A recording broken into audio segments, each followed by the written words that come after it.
हायकोर्टाच्या आदेशाप्रमाणे गोंयभरात जी इल्लीगल कन्स्ट्रक्शनां जाल्ली, एन्क्रोचमेंट जाल्ले, जो रस्तो वायडनिंग करपा खातीर जे रस्त्याची एन्क्रोचमेंट केल्ली त्या हेजेर कारवाई चालूच आसात। मेळटा त्या म्हायती प्रमाणे टोटल स्ट्रक्चर आहा ते 23 आसात।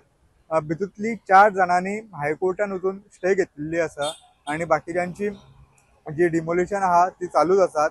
ऑन द स्पॉट कलंगूट पंचायतीचे स्टाफ आणि secretary police force heavy deploy केल्लो आसा, जेणे करून जे लॉ अँड ऑर्डर आसा ती हाती भायर वयची न्ही म्हणून।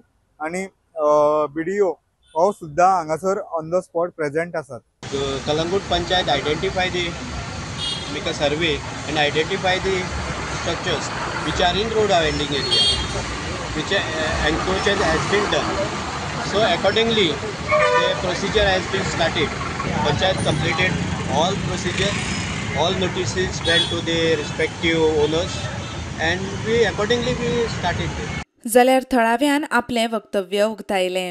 4 महिने आम्ही त्यांना बोलून दिले कोर्टातल्यान तुमचे येयला, पण आम्ही ॲग्री ठीक आले, पण तुम्ही आता मोडून येता तेन्ना आमकां इन्फॉर्म करूंक जाय न्ही।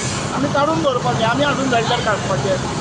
सडनली येतात तुमी येताना काडटात तुजें कांय ना, कितलें नुकसान करून दवरलें तेणें। पांय आहा तुजे पांयचेर बी आमचे ते केन्ना म्हणलें ते हाडुया सगळ्यांनी वचून। तुम्ही दिल्ले पंचायतीक बरोवन दिल्ले, सरपंचा कडेन लेटर दिल्ले। आमी म्हणलें इतल्या बेगीन काय जावचें ना न्ही, आतां कोर्टान वचूंक जाय सगळीं जाण। कांय इन्फॉर्मेशन दिनासतना तुमी डायरेक्ट येतात आनी कोर्टाक।